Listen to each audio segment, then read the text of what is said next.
बल्ली के पास एक भालू था। वह भालू उसे एक बार जंगल में घायल पड़ा हुआ मिला। उस समय वह केवल 1-2 महीने का रहा होगा। बल्ली के मन में बहुत ही दया थी। वह बोला, अरे, कितना प्यारा भालू है। न जाने इसे इतनी चोट कैसे लग गई।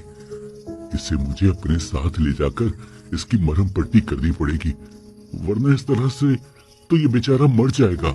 बल्ली ने भालू की बहुत सेवा करी और वह एकदम से ठीक हो गया।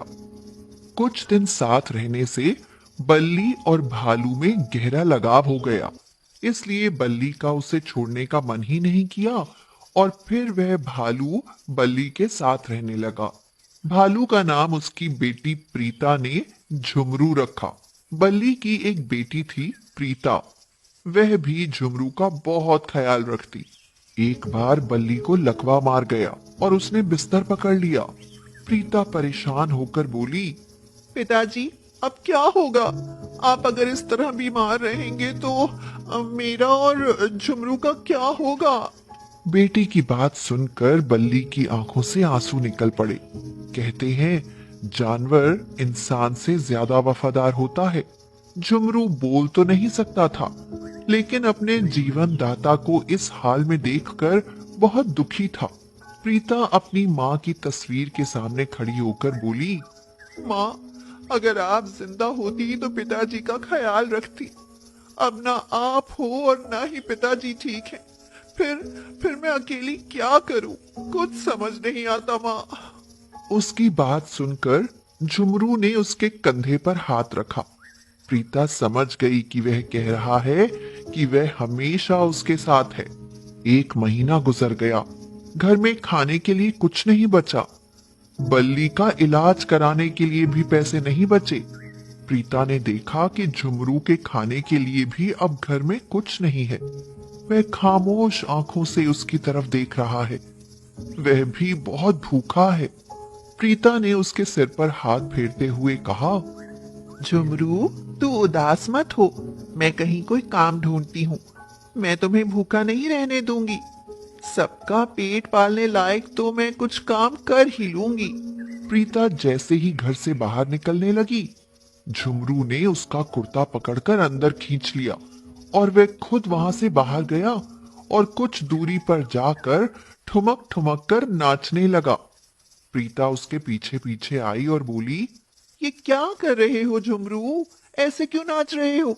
चलो चलो घर चलो। लगता है पिताजी की बीमारी ने तुम्हें पागल कर दिया है।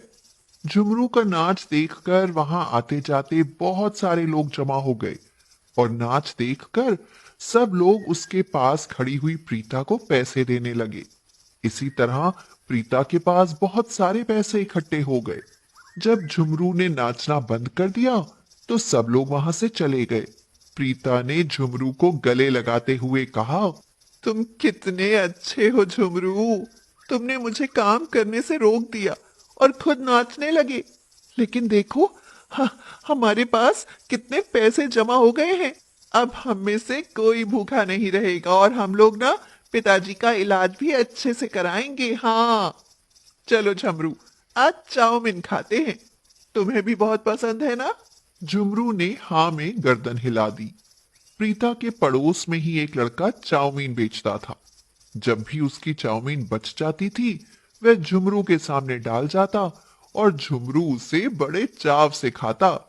लेकिन अब उस चाउमीन वाले ने अपना ठेला लगाना बंद कर दिया। इसीलिए उन्होंने बहुत समय से चाउमीन नहीं खाई। इसीलिए आज झुमरू और प्रीता चाउमीन खाने निकल पड़े। उन पैसों से प्रीता ने बल्ली के लिए थोड़ा सा खाने का सामान भी खरीदा। प्रीता, ये सब कहां से ले आई? पैसे कहां से आए तुम्हारे पास? पिताजी, जानते हो, आज ना झुमरू ने कॉलोनी में जाकर नाच दिखाया। वहीं से खूब सारे पैसे मिले। हाँ, आज हम दोनों ने चाउमीन भी खाई।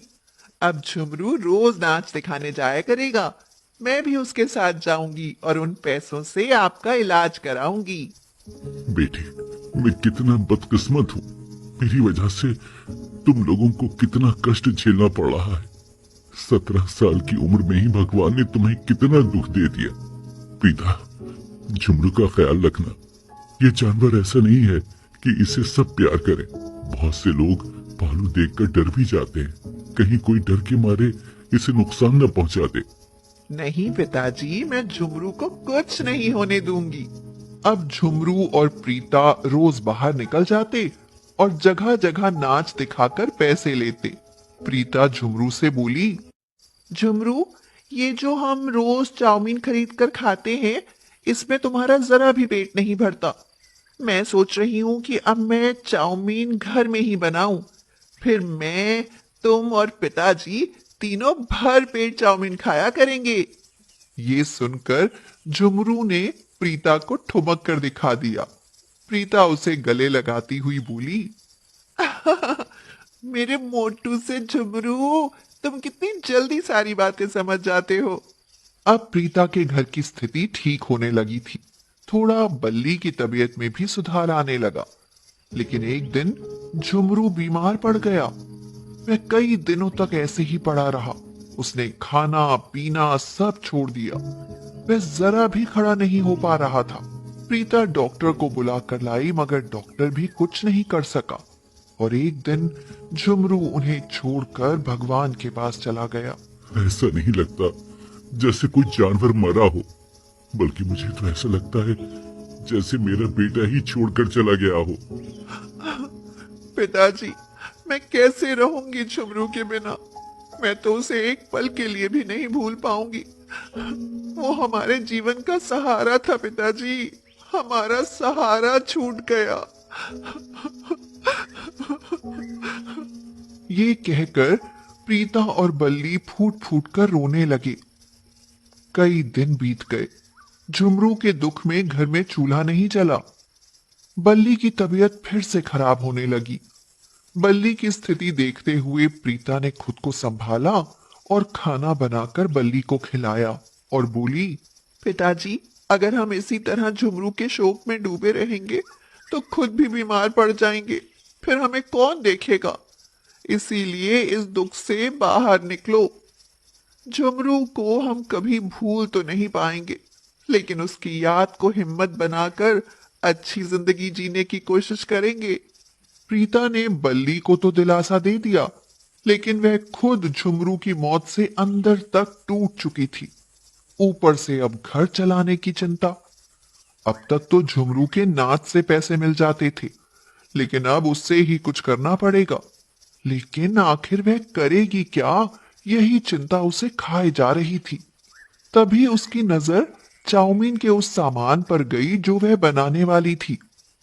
उसे देखकर उसको झुमरू की याद आ गई और उसकी आंखें भर आईं। प्रीता ने सोचा, अब इतनी चाउमीन का मैं क्या करूंगी। खराब होने से अच्छा है इसे बनाकर पड़ोस में बांट दूं। लेकिन मेरे पास तो इतनी बड़ी कढ़ाई भी नहीं है। अरे हाँ, एक बड़ी सी प्लेट पड़ी है, उसका तवा बनाकर उस पर ही बना लेती हूँ। हाँ। प्रीता ने तवे पर चाउमीन बनाई और कहने लगी, पिताजी, खाकर बनाना कि चाउमीन कैसी बनी है। आज झुमरू जिंदा होता तो चाउमीन खाकर वह ठुमकने लगता। बल्लू चाउमीन खाकर बोला, बेटी, चाउमीन तो बहुत अच्छी बनाई है तुमने।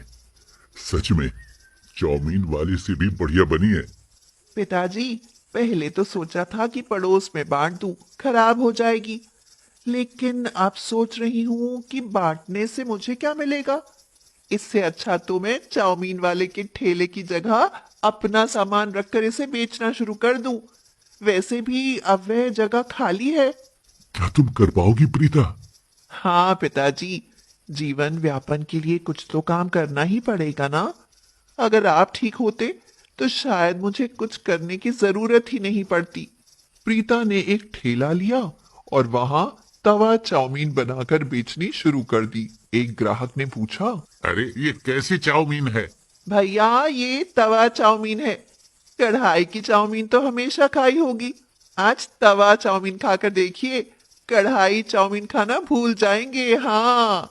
ग्राहक ने तवा चाउमीन ली और उसकी खूब तारीफ करी। इसी तरह प्रीता की तवा चाउमीन के बहुत सारे ग्राहक बन गए। नई तरह की चाउमीन के बारे में जानकर लोगों का उसे खाने के लिए उत्साह बढ़ने लगा और वे वहां स्पेशल तवा चाउमीन खाने आने लगी। अब प्रीता की वहां रोज हजारों की बिक्री हो जाती थी। कुछ ही दिनों में उनके हालात बदल गए। प्रीता ने बल्ली का इलाज शहर के बड़े अस्पताल में करवाया और वह ठीक हो गया। अब बल्ली भी प्रीता के काम में उसकी मदद करता था। प्रीता ने ठेला छोड़ा और वहां तवा चाउमीन की एक दुकान खोल ली, जिसका नाम रखा झुमरू तवा चाउमीन। प्रीति के संघर्ष से उनकी गरीबी के दिन दूर हुए और तवा चाउमीन मशहूर हो गई।